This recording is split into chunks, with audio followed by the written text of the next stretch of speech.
So now, renewing your mind.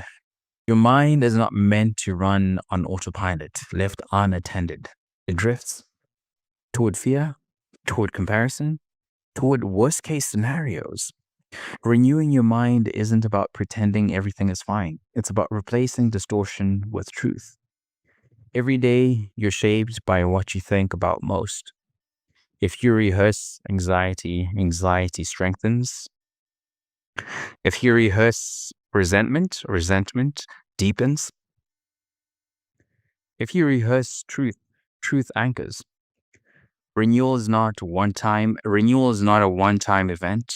It's daily recalibration. You notice what you've been thinking. You filter what stays.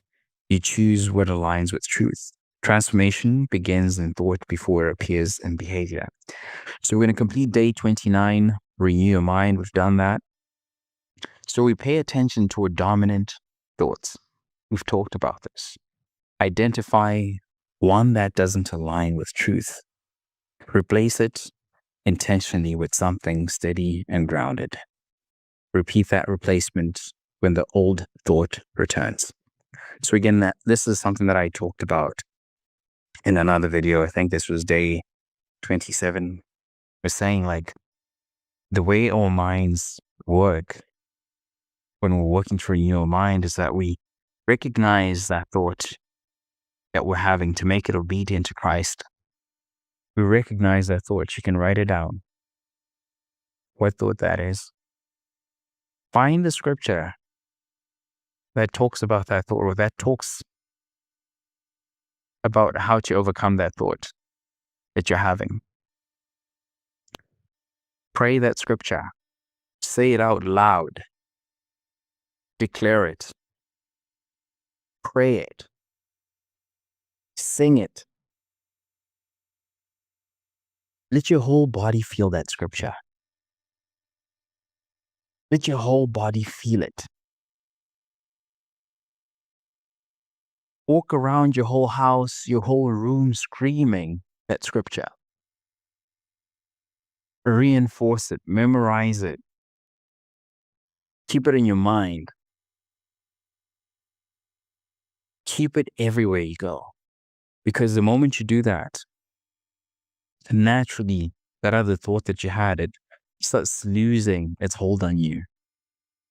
It loses its hold because you're renewing your mind, and your body feels it. Your mind feels it. Your spirit feels it. Everything. This is what a lot of coaching and a lot of like therapy, like when they say, oh yeah, I'm going for therapy, they're helping you realize certain things. But at the end of the day, you have the answers. You really have the answers in here. You have the answers in here. And that's why it's important to feel everything ourselves. Like if it's like, maybe it's even like getting like a poster with that scripture. Change your phone screensaver to that scripture. Like just embrace, embody, immerse yourself into that scripture to overcome that thought so much. Just overcome it, overpower it with scripture. I promise you, it will go away. That thought that you have, that pattern, you'll interrupt it so much and just overcome it. Overcome it with the word. It will have no place and no hold on you anymore. I promise you. Just doing that. That is how you really transform and renew your mind. There's just complete immersion in the scripture, and just soak yourself in there. Soak yourself. Everything. Every day. Sing it, pray it, and mean it.